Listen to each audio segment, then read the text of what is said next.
Nous travaillons sur cette branche. Nous commençons par appliquer la sécurité de base des équipements. Nous prenons celle-ci, EN, Enable, Config, T. Nous identifions clairement l'équipement dans le réseau avec la commande hostname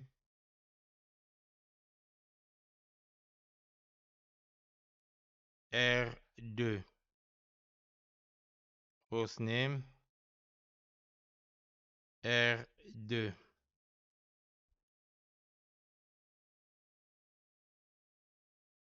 Nous protégeons ensuite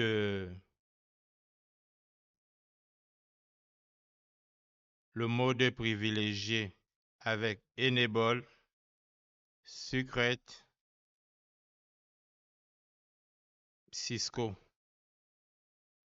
Ceci est le mode de protection intermédiaire. Nous avons le Enable Password qui est du plain test, Enable Secret qui est du MD5 et une protection du type 8 et 9. Mais ici, nous restons à la protection du type intermédiaire. Nous empêchons maintenant que n'importe qui ait accès à notre équipement, à la console de notre équipement. Pour cela, line console 0 password Cisco et login.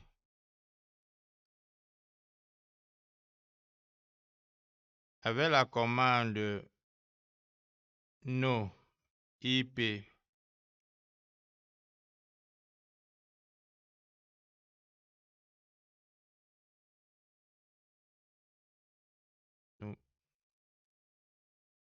avec la commande no IP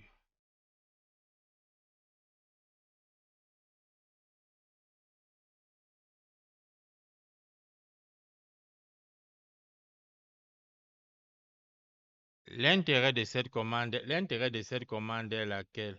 Elle évite les délais inutiles lorsque nous avons fait une erreur de commande. Lorsque nous avons tapé la mauvaise commande, elle nous permet de diminuer ce délai d'attente.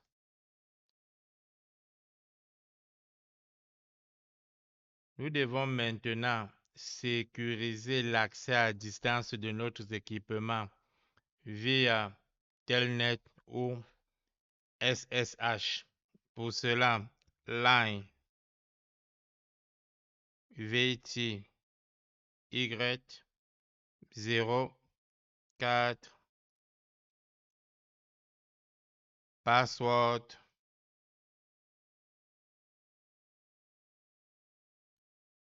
Cisco.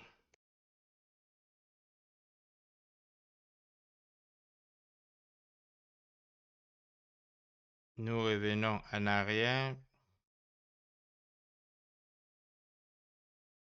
et show IP interface brief.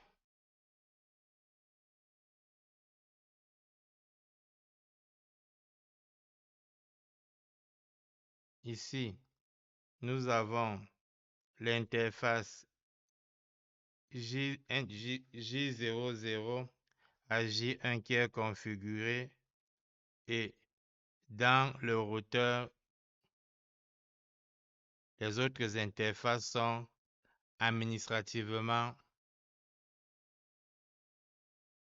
en shutdown par défaut. Ce qu'il faut savoir, c'est que les liens physiques se rompent et pour toujours avoir accès à notre infrastructure, nous mettons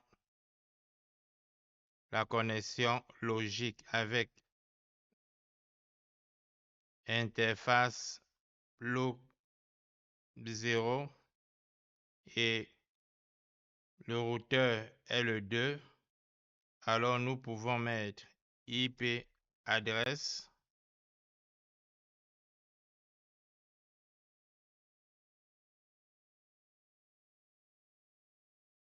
un, non, 2, 2, 2, 2, 2, 2, 2, 255, 255, 255. Nous allons ensuite au niveau de notre switch. Nous faisons plus ou moins la même chose avec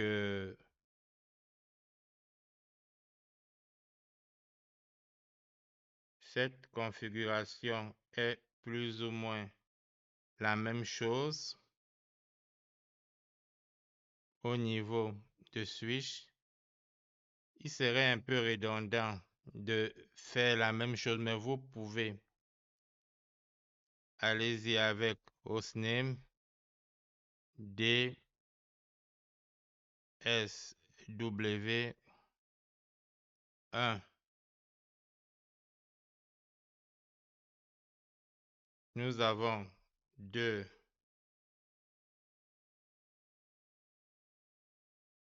3 configurations, 3 liens connectés avec interface status.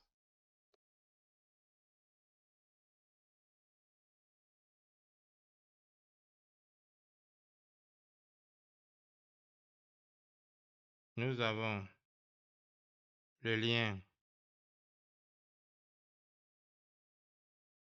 Nous revenons avec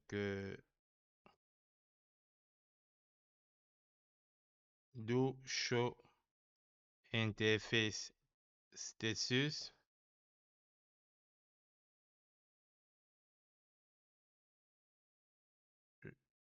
F2, F3 sont connectés, mais de F4 jusqu'à F24 non connectés. Donc nous avons bien 3 connexions de F01 à F03.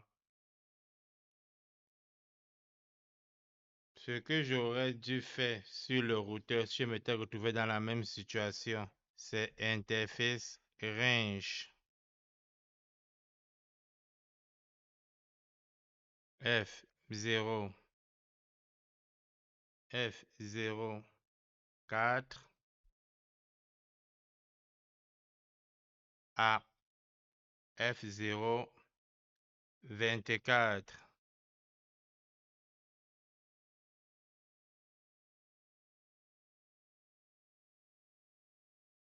Et description unused port avec shutdown. Le but ici est d'empêcher qu'à l'interne, quelqu'un vient se connecter à notre port. Donc, le but est le suivant. Éviter les connexions non autorisées, éviter la connexion des équipements inconnus. C'est une couche de protection contre les attaques Internet. Elle permet aussi de réduire la surface d'attaque parce qu'un port ouvert est une possibilité d'attaque. Quelqu'un peut venir brancher tout simplement son ordinateur et avoir accès à vos ressources.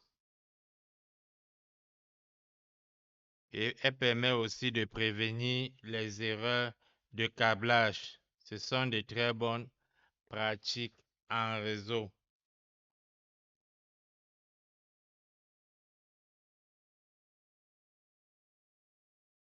Les mêmes commandes que nous avons faites, au niveau du routeur pour appliquer la sécurité de base s'applique aussi ici. Nous avons identifié l'équipement avec Enable Secret. C'est une protection de base. Ensuite, nous empêchons l'accès non autorisé à la console avec Line Console 0, password Cisco et login. Vous pouvez le faire dans tous vos équipements. C'est juste de la protection de base. Nous pouvons ensuite passer maintenant au niveau de collision domaine.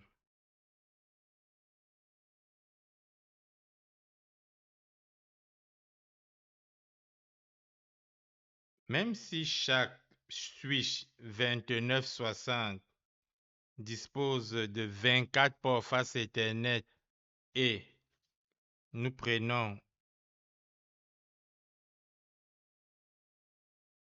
avons ici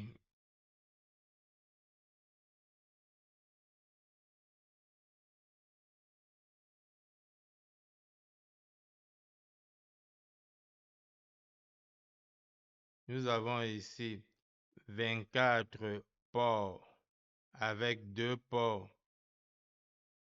gigabit Ethernet et que le 3560 peut en offrir davantage. Notre topologie actuelle ne présente que 7 domaines de collision. 1, 2, 3, 4, 5, 6, 7. Car seuls les 7 liens physiques sont effectivement utilisés. En revanche, nous avons un seul domaine de collision. Voilà notre bloc d'adressage IP. À ce stade, c'est un seul bloc dont tous les équipements sont dans le même réseau.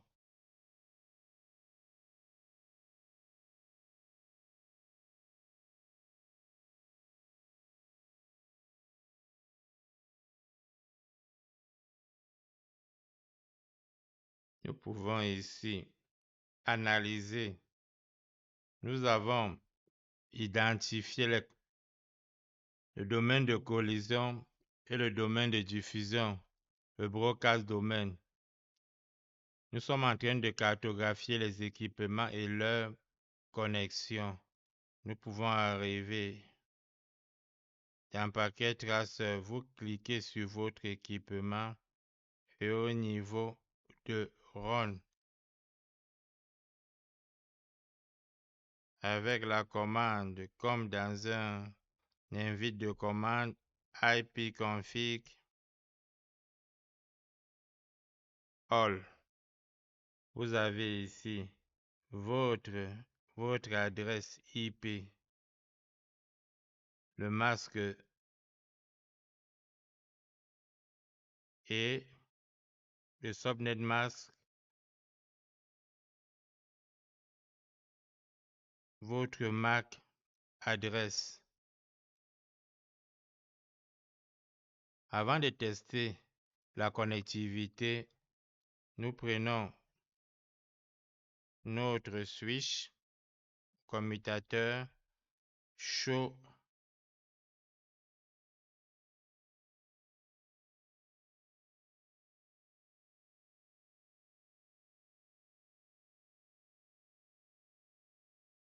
MAC address table.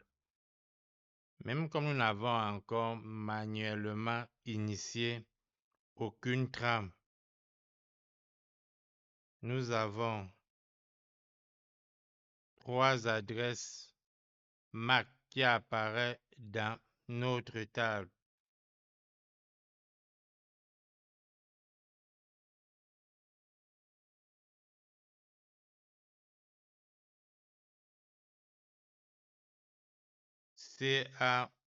CaO3 du port 2, DEO1 du port 3 et O2 du port F01. Si vous cliquez au niveau de... Vous voyez bien que cela ne correspond pas à votre adresse physique qui finit avec 4030. Je vais mettre les deux côte à côte.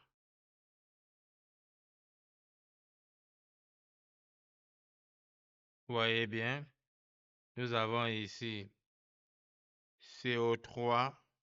Ici, nous avons 4030. Mais la bonne nouvelle, c'est qu'on nous dit qu'elle vient du port FO, face Ethernet 02.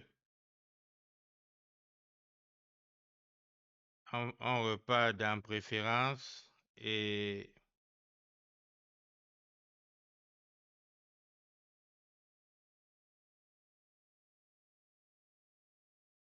notre port 02 et notre port 03. Nous arrivons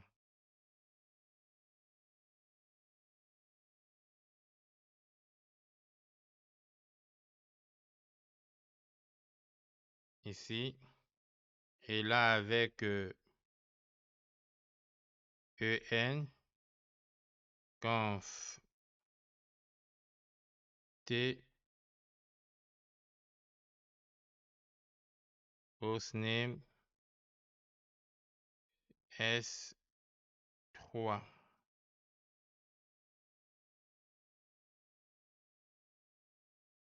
Bon, nous revenons. Voilà ce que nous venons voir avec show interface F01.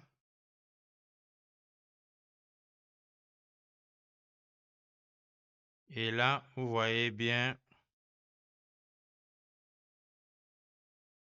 si on les remet côte à côte,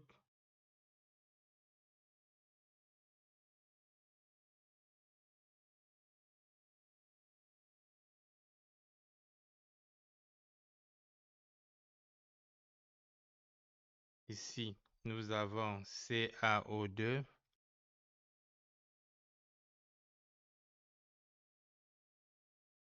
et là, TO2.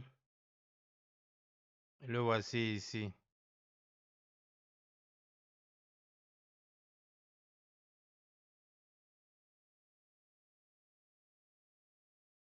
La raison est très simple. Lorsque nous mettons ensemble nos équipements, même si aucune trame n'a été initiée manuellement, lorsque les équipements sont connectés, certains protocoles comme le CDP, STP et LAB dans notre cas permettent aux équipements de communiquer entre eux. Et c'est pour ça que vos tables d'adresse MAC ont des éléments. Si nous avons pris notre équipement et avec la commande show version,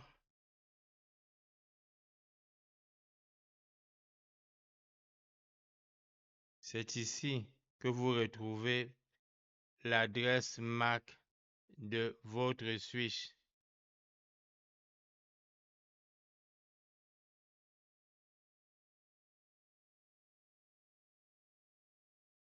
Et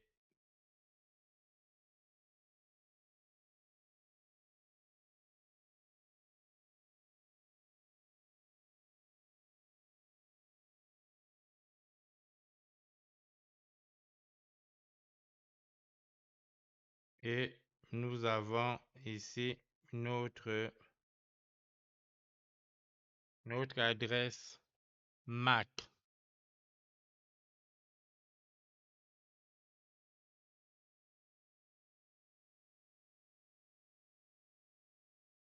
Maintenant, pour vérifier les différentes adresses IP, la commande,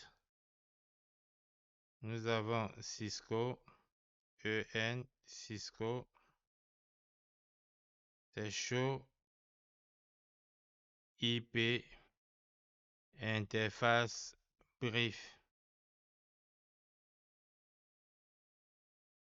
Nous avons bien nos différentes adresses qui ont bien été configurées, 203.0.113 et notre adresse qui correspond à cette adresse qui est la 203 et cette adresse. Et au niveau des différents équipements, nous en avons fait, nous allons essayer celui-ci avec IP config all.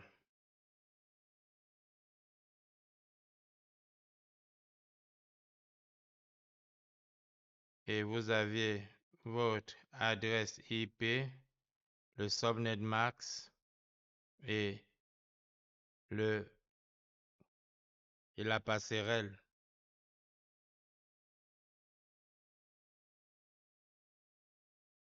Vous pouvez faire la même chose avec finance et RH.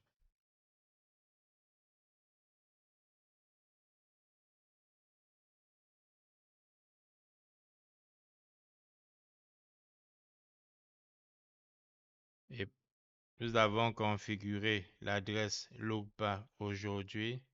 Et avec la commande show IP interface, vous avez bien votre interface logique qui est configurée et qui est en up.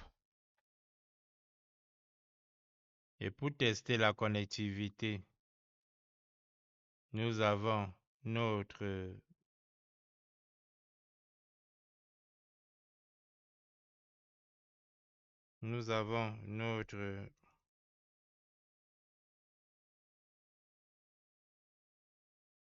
la connexion, nous avons notre salle. Nous allons essayer de nous connecter, de tester la connectivité, pas de nous connecter, de tester la connectivité entre salle et finance.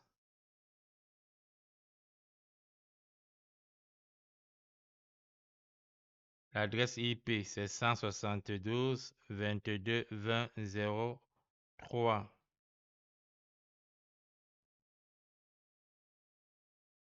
Nous mettons ping 172. J'ai oublié. 22.20.03.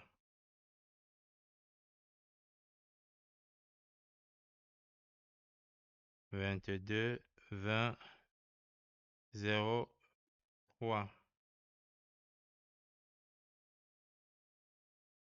Puisque le domaine de diffusion est le même, donc c'est normal que le PIN se solde par un succès.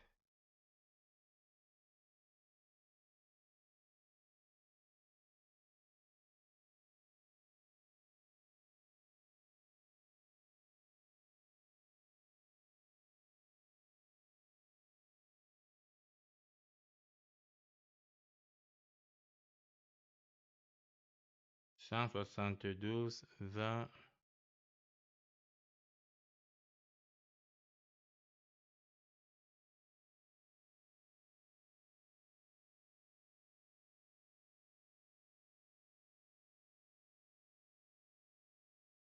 C'est un succès. Maintenant, si nous essayons de nous connecter avec, dans tous les cas, nous n'avons pas encore mis, non, nous allons le faire dans le lab prochain, il faudra définir les différents voulant assurer la connexion. Mais bon, l'intérêt d'essayer de se connecter hors réseau, si nous prenons avec la même approche que nous avons eue aujourd'hui et que nous mettons notre IP config all et que nous avons notre adresse IP qui est 192.160.10.130 et nous venons au niveau de notre salle que nous mettrons ping.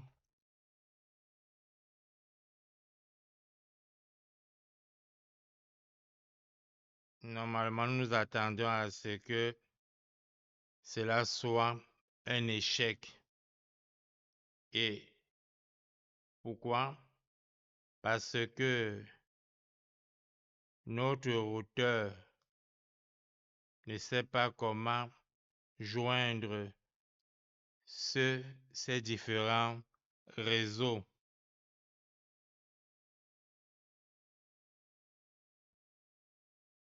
Comment on vérifie cela? Vous venez dans votre routeur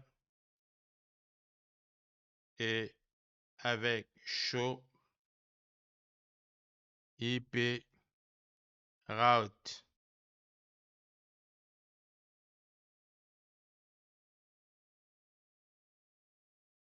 nous avons ici plusieurs éléments. Aujourd'hui, nous allons parler de L et de C. Nous les verrons au fur et à mesure. Le C ici, que nous avons ici, correspond au réseau directement connecté à l'interface et le L correspond à l'IP adresse qui a été configurée sur l'interface. Donc, vous configurez tout simplement vos adresses IP sur vos réseaux et avec Show IP Route, les deux apparaissent par défaut. Donc, je le répète, le C, c'est le réseau qui est connecté à l'interface et le L correspond à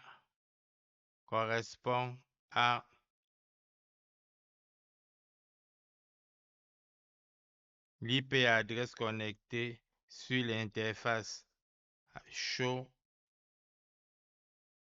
IP interface brief. Et nous avons bien notre adresse avec le masque 32 et nous avons notre réseau. Je pense que pour les bases, cela nous permet de mieux nous familiariser avec notre équipement.